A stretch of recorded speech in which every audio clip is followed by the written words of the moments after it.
On this episode, we're talking about the future of drones and disaster management.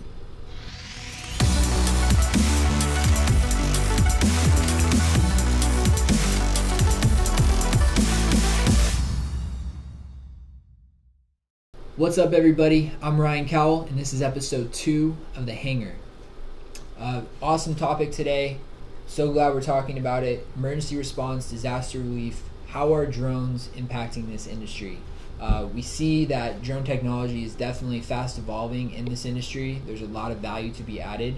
And we wanted to kind of share our thoughts and our experience with how drone technology is being used. So if you're not familiar with the emergency response industry, it's a very dangerous industry. When disasters hit areas, it's chaos, right? There's so many things going on, and we want to be able to help the teams that are responding to that site or to that disaster make sure that they're efficient and make sure that they're effective, because if they're not efficient and they're not effective, it could cost lives. So when we're first on scene, the most important thing is getting an overview, of the area. How to know where to deploy teams is very important. And the best way to do that is to see the entire area from the air. So we're able to deploy the drones really quick, get them up, and run a live stream to a truck to where the people in charge are able to then assess the area and say, hey, this area needs X amount of response units to that area. This area needs X amount of response units to that. And they're able to become more efficient and more effective. So being able to provide that overview is very, very valuable. The next thing that we're able to do is we're able to help with search and rescue missions. And once they know, this is the overview of the area, now let's go save people, let's go help as much as possible. And doing some search and rescue missions, we're actually able to put infrared cameras on the drone, and what the infrared cameras do is they'll pick up body heat.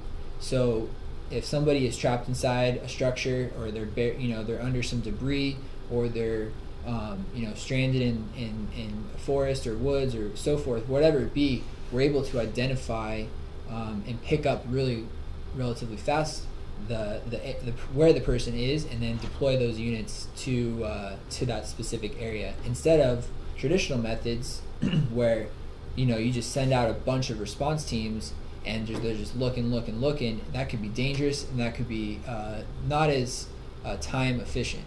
So the infrared cameras are really, really cool. They're really, really important to have, and we've seen a tremendous amount of value with them.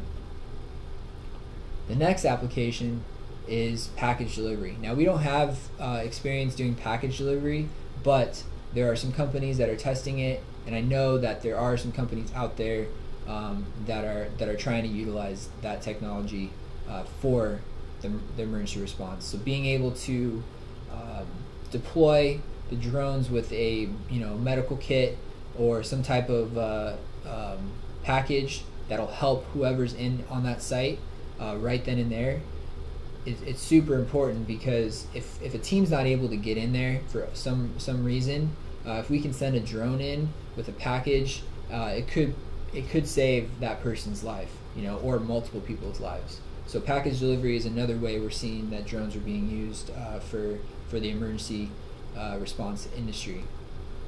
The last thing that we've actually done is, once the disaster, all those steps have been taken, we actually will do a 3D map of the area, so of the disaster. And what we can do is we'll overlay that data with Google Earth, and we can see the change that has happened, right? So we'll see what the structure looked like prior to the disaster, and then we'll see what the actual disaster did to that structure. And that way, when these communities, when these businesses and so forth, when they go to rebuild, right, they have data that's backing them, saying, hey, this is what my home, this is what my building looks like, I need to rebuild. and it's super important. We can take measurements with it. We can take volumetric measurements, and we're seeing it to be a huge value within the industry. So 3D mapping, we're actually currently doing something else with 3D mapping, and it's kind of on the inspection side, and we'll get into the inspections later on down the line. But out here, prior to disasters, we want to make sure people are protected too, right? So having up-to-date data of what your structure actually looks like, not on Google Earth, because Google Earth might be a little outdated, but having an up-to-date photo, video, 3D model, whatever it is that you want to do, up to date to 2016, prior to anything that were to happen, is really, really important. And we're trying to get that message out to people, especially here in Florida. It's supposed to be really bad this summer for hurricanes. So we're actually going around now doing pre-hurricane inspections on communities, just to make sure, communities and commercial buildings, just to make sure that these people are protected. At the end of the day, we hope nothing happens, but if something were to happen, we want to make sure that they can rebuild. And so doing a pre-inspection is super important. And I actually recommend that to not only people in Florida, but Midwest, we have tornadoes hitting, and even in West Coast where we have earthquakes. It's just good to have that up-to-date data, and the cost of it will definitely pay back tenfold if anything were to ever happen. So pre-inspections, infrastructure inspections, if you want to call it that, is it's really beneficial. So yeah, that's basically some of the applications, some of the benefits of using drone technology for this type of work. And we're going to continue to develop and apply and work on ways that we can add value to this industry. That kind of brings up the question of the day. So, question of the day: how do you guys think we can continue to progress the emergency response industry and continue to add value? Are there ways that I haven't talked about? I'm probably not even hitting half the ways that we can add value to this industry. So go ahead and tweet us, at Soaring Sky Media. You hashtag the Hangar. Your comments. You can comment in the comment section below. You can go to our blog post, soaringsky.net/blog, and just make sure you guys respond. We love hearing from you. And if you're not subscribing to our YouTube channel, hit the subscribe button. You'll get notified every time we do a new episode or post a new video, just stay updated. So I hope you guys all have a good rest of your week, and we'll see you next week.